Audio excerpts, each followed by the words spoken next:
In the attack detection. Yeah, so in the previous section, we learned about how the attack can happen. And in the attack detection method, there are many ways. Okay, for example, you can use clustering. Okay, so in the data mining, I think you learn about the clustering. We can use the k-means, or we can use the KNN. We use k-mean to it, and yeah, people already use that approach to detect the attack. And some other methods, they try to use some feature extraction. The feature extraction means they try to look at the content. They try to look at some metrics. So there are many works on the feature extraction method about the attack detection. And some of them, they are using the probability methods. And yeah, some of them, they use the classification methods. I think if you have interest on those topics, so you can look at the existing works. I cannot explain all those things, but today I think we are going to focus only some of the works. So I give you a reference here. There is a survey paper. You can refer to this paper if you have interest on this kind of topic.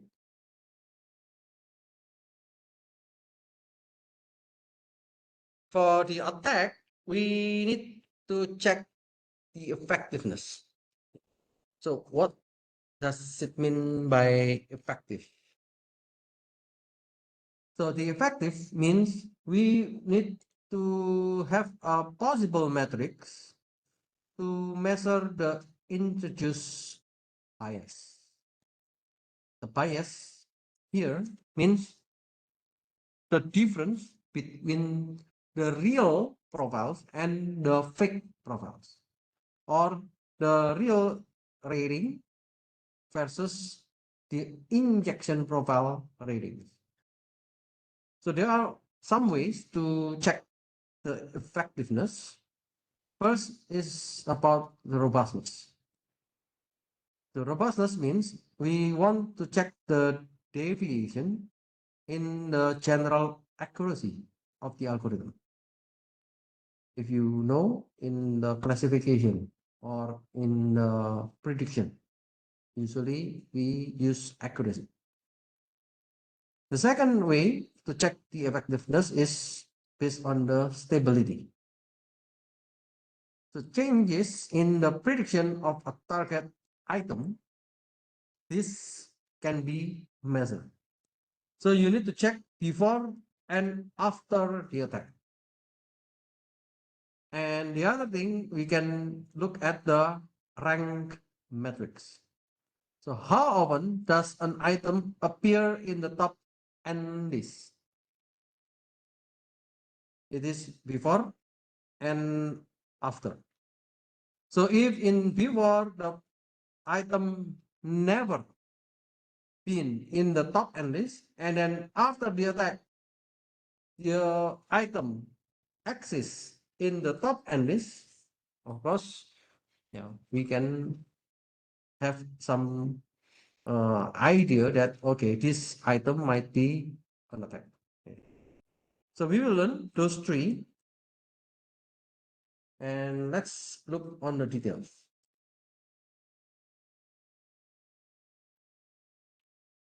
The robustness we can check based on the deviation from mean agreement. Mean, this is the average. Agreement. So we want to check whether the real users, if we know the real users information, then we can just check based on the mean of the real users and then check the deviation. The paper here, Chirita at 2005, they developed the rating deviation from mean agreement, RDMA. It is intended to identify attackers through examining the profile's average deviation per item. So they want to check the average deviation per item weighted by the inverse of the number of ratings for that item. So the idea is simple. The RDMA of a particular user is the sigma. The sigma is the summation of the rating of particular item of that user minus by the average. And then it will be divided by the number of ratings given by that user. And then overall, it will be divided by the number of items of that particular user. So NU is the number of items user U rated. And RIU is the rating given by user U to item I. RI is the average rating of item I. Maybe I need to put this bar here. The bar is not obvious. This is the average rating. And the NRI is the overall number of ratings in the system given to item I. Okay, so let's look at the example. So user 1, user 2, user 3, user 4, and user 5 access here, and we have the rating on the item 1 and item 2. So item 1 for user 1, the rating is 4. Item 1 for the user 2, the rating is 3. No rating on the item 1 for user 3. User 4 give 4 to item 1, and user 5 give 3 to item 1. So the average is 3.5. This is the average. For item 2, we have this average. So we will check the rating deviation from mean agreement. The mean agreement means this one. We agree, we can see the agreement from all users. They have 4, 3, 4, 3, and the mean agreement is 3.5. And then this one, we have 4, 3, 1, 5. The mean agreement for item 2 is 3.25. So we will check for the user 1 whether the rating deviated a lot from the mean agreement or not. If this rating is deviated a lot, then we can have some idea that, okay, maybe the user 1 has a possibility to be a fake user. Okay. So let's look at this rating deviation. A4, this is the rating of user 1 on the item 1 minus by the mean agreement. Okay, so this is the rating in the particular item of user minus by the average rating. And then we will divide with the 4. 4 is the overall number of ratings in the system given to the I. And then we have again the item 2, this is 4 minus by the mean or the average agreement, and then we divide with 4. So we put the absolute in order to avoid the negative. And then after we do the summation, we will divide with the number of NU. NU is the number of items user U rated. Because we are looking at the user 1, so we have known this one. There are 2 items that has been rated by the user 1.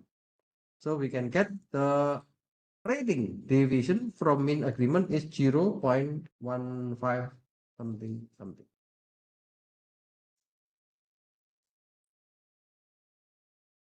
So we can also measure the RDMA of user 2, RDMA of user 3, RDMA of user 4, and so on. If the deviation is high, then we can assume that this is fake user. If the deviation is low, okay, this is a real user. So this is based on the mean agreement.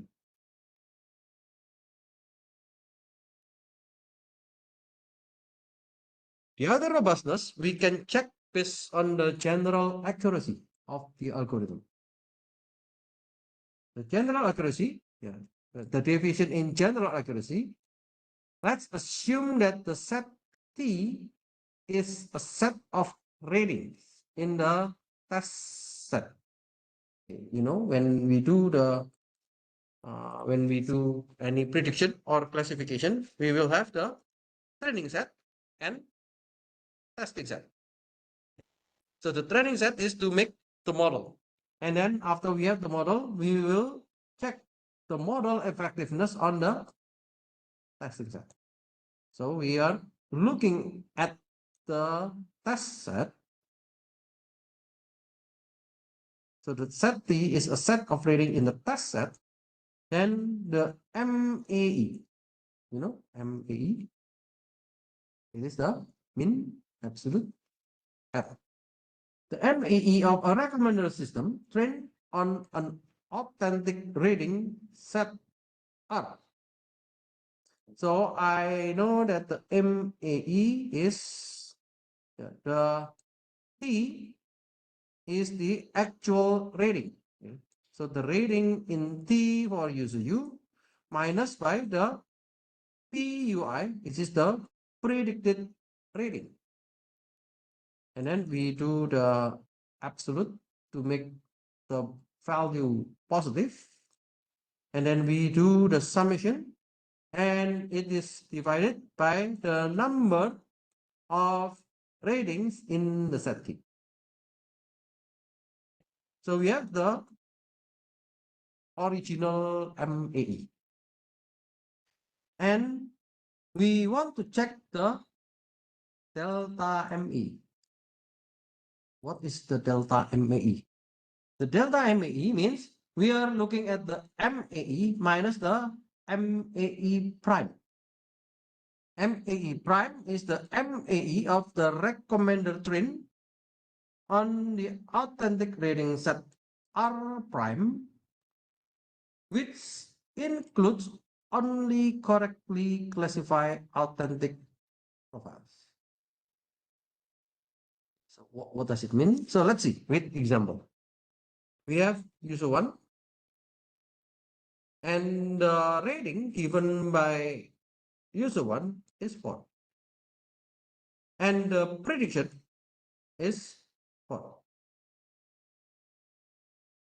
User 2 give item 1 with rating 2 and the prediction is 2. User 3 give rating 3 on item 1 and the prediction is 1. And user 4 give the item 1 rating is 1 and give the prediction result is 5. Okay. We call this 2 is correctly classified. What does it mean?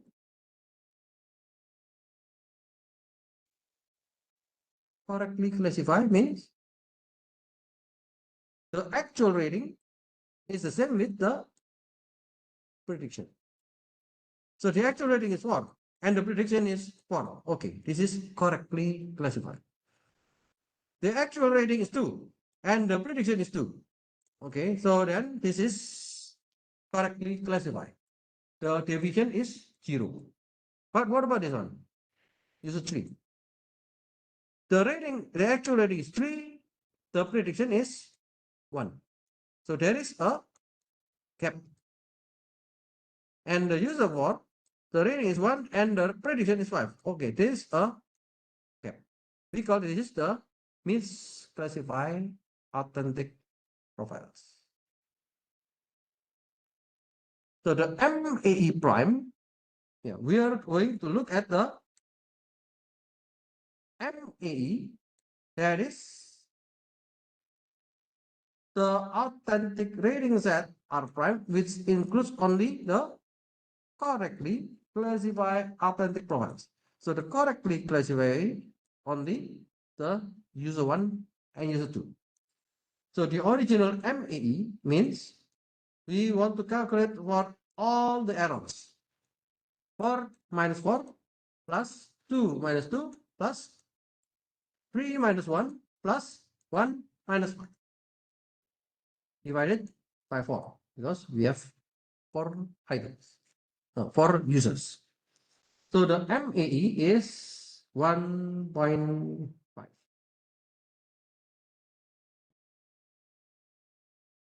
Then we want to know the deviation. Okay. So the deviation, when we want to check the deviation here, it is the MAE minus the MAE prime. The MAE prime, it refers to the correctly classified, which is 4 minus 4 plus 2 minus 2, and then it will be divided by the number of the items, which is 2. So the MAE prime is 0. So we want to look at the delta MAE. The delta MAE is 1. So in this case, yeah, we can check the robustness based on the deviation in the general accuracy.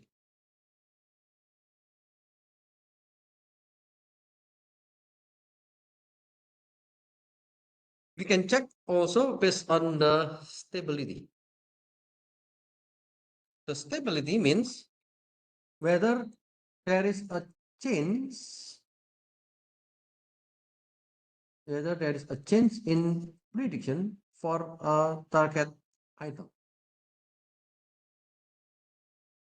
So we can look at the result before and after the attack.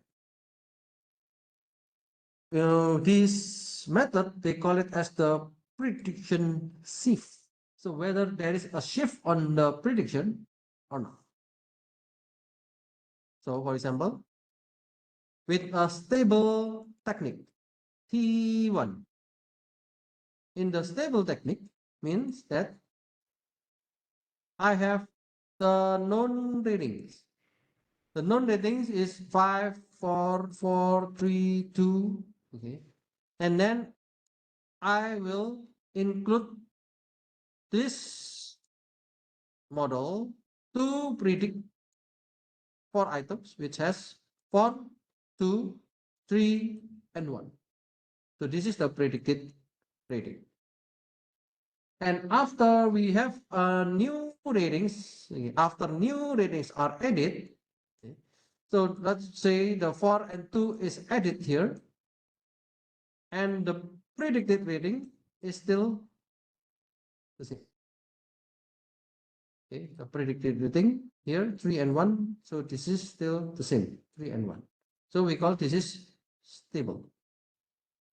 There is no changes.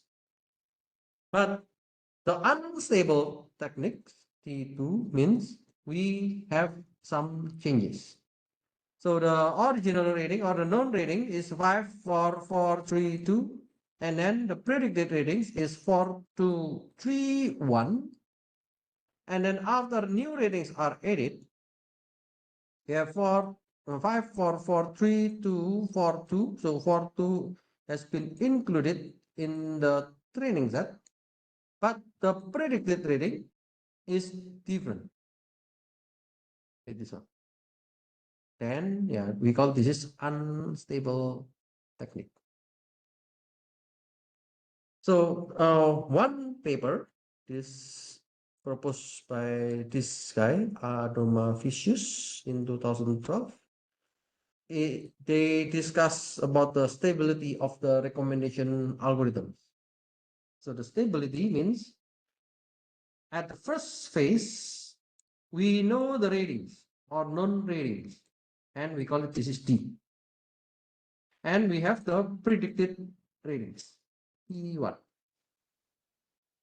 And then we want to check the new ratings. So in the phase 2, we check the non-ratings. The non-rating is the existing rating, and then let's include also the new ratings, maybe from the new users, or based on the fake users or some new unknown users that already joined in the new phase, and then we put this one in the new rating.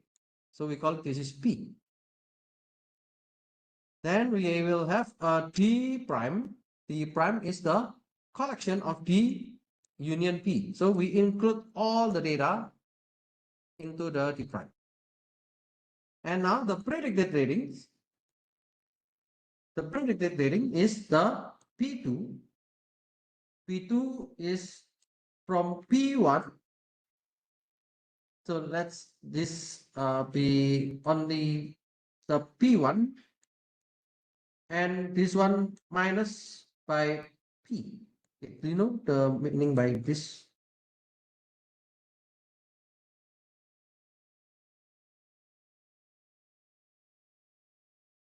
This equation. P2, this is P2. It means that it is from the P1, not included P. So this is actually P1. This is P1, and this is P2. We can say the P2 equals to the P1 P.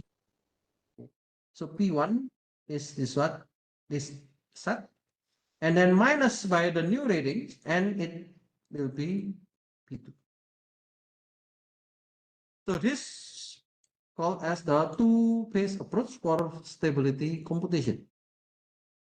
And they will check the deviation. The deviation is the P1 U comma I minus the P2 U comma I. P1 U comma I minus P2 U comma I. So you can see like this one. The result here is 3, and after there is a new added ratings, it becomes 1. This one is 1, and after there is a new added rating, the result becomes 5. So there is a deviation. So this is the delta. Then the aforementioned, the stability measures are computed using MAS and using the RMSS. The MAS, it is the mean absolute shift, and the RMSS is the root mean square shift. So it is the formula by looking at 1 divided by P2. So we want to know how many ratings in the P2. So 1 divided by P2, and then multiply by the sigma of the delta UI. The delta UI means the difference between the predicted on before new added rating and after the new added rating. So we call this is just before and after attack. We assume that there is an attack with some new data here, and we want to check the stability. If they are stable, then it is not an attack. If it is unstable, then it is a possibility to be an attack. And we can see based on the mean absolute shift and the root mean square shift. For the root mean square shift, the sigma or the deviation will be square. And after the square, we do the summation and then we do the square root. That's why we call it the root mean square shift.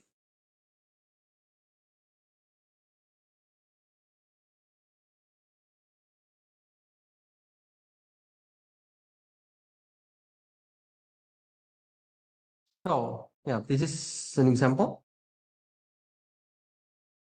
If we look at the value here,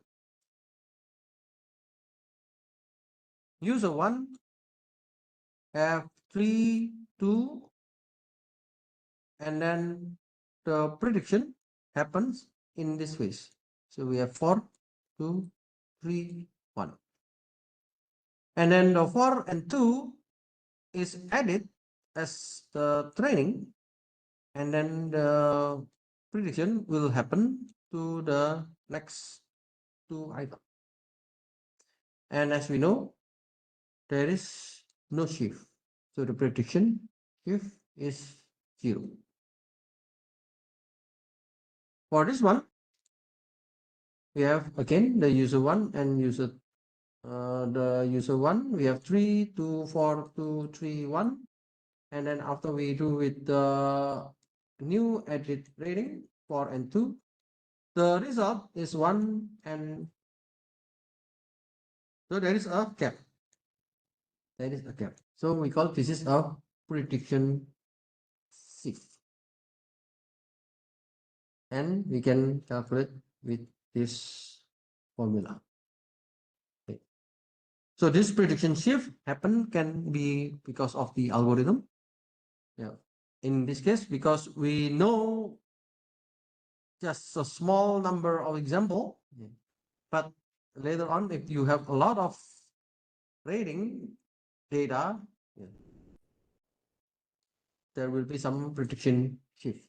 So the prediction shift, you need to make some kind of threshold.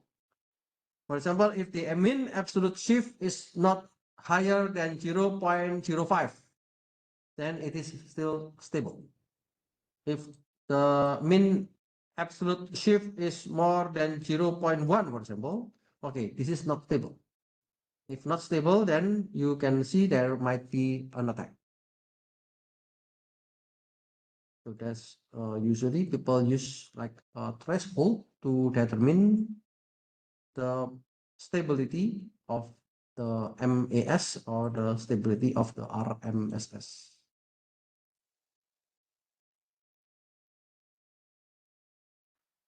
Yeah, for the effectiveness of the analysis, effect depends mainly on the attack size.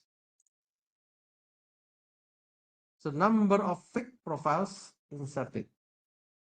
So if the number of fixed profile is 10, maybe it's not that effective. If the number of fake profile is 100, oh, okay, this is more effective. If you can input like 1,000 user fake profiles, then it is more effective. So for the user-based recommenders, there will be the effectiveness on the bandwagon or the average attack. Bandwagon means we want to put the popular on the popular items.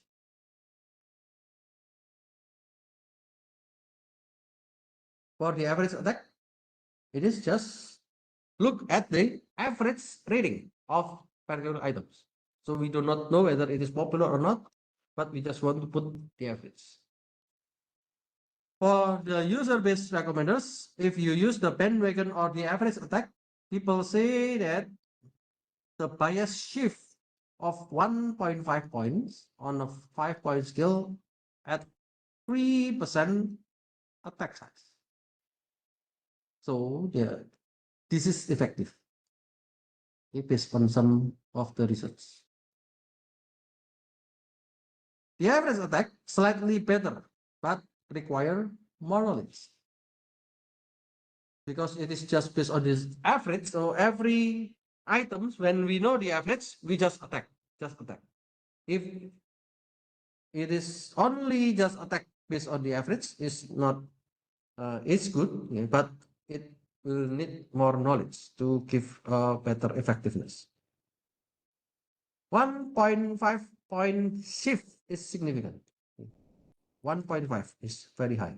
So it means the MAS is higher than 1.5.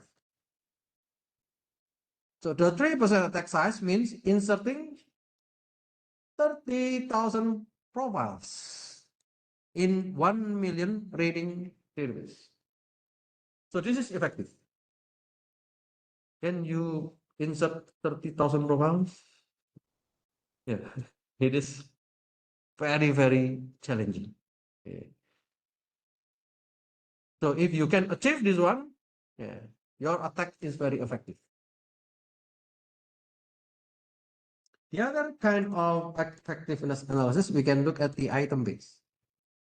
In the item based recommenders, it is far more stable. Only 0.15 points prediction shift achieved. If you look at the item base, yeah, it's 0.15. The exception is about segment attack successful. You know what is segment attack? Okay, based on the previous concept, we want to make the segment, let's say the Marvel production or some genre. So we want to focus on some segment, and yeah, this is segment attack successful with the 0.15 points prediction. And it was designed for item-based method. For the hybrid recommenders and other model-based algorithms cannot be easily biased. So with the described or known attack models. That's why when you do with the recommender system, if you use the hybrid methods, okay, the hybrid recommenders, it might be more reliable to make the recommender compared to with a single method. Because the hybrid recommender and model based, so model based, as I mentioned before, like the matrix factorization.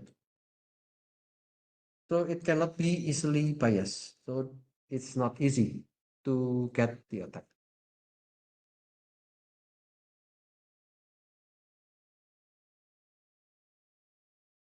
Some of the countermeasures, so you can use the model-based or hybrid algorithms.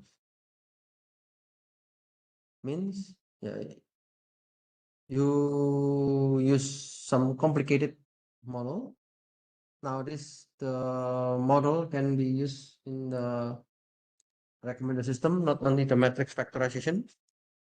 We have the non-negative matrix factorization or NMF. There might be some approach like deep learning approach. So we will learn about the deep learning approach next week, okay, and so on.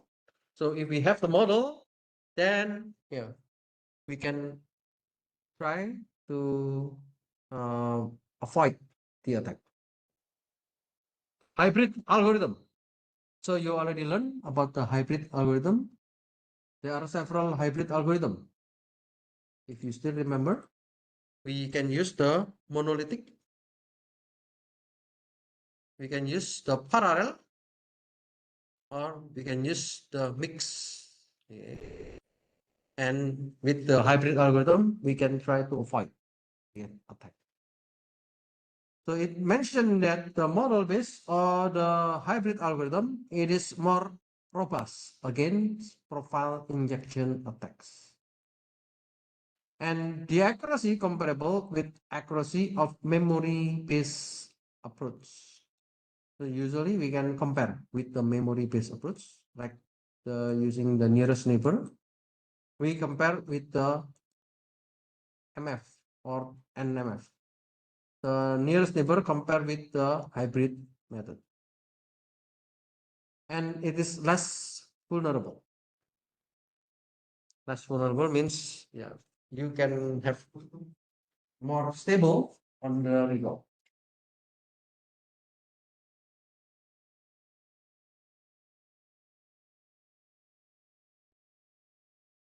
To increase the profile injection costs, so you can see some of the website in Korea, in other countries, they use captchas. So whenever you want to log in or you want to do something in your web, there will be some questions like this one. So please type, what do you see in your screen? Okay. Or some website, they give you question.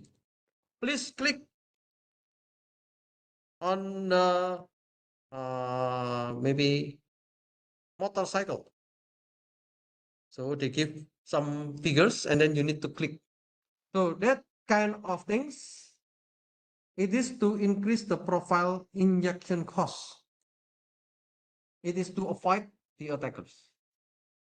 If you can see those kind of things like this one or this one, yeah, of course, this is a way to protect the attackers.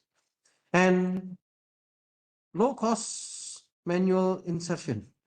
Yeah, if you want, you can manually insert one by one, but it's low cost if it is only one or two users.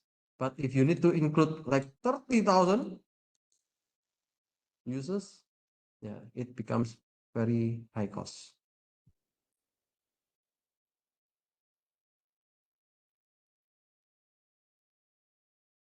Let's have a break for a moment. I will continue after the break.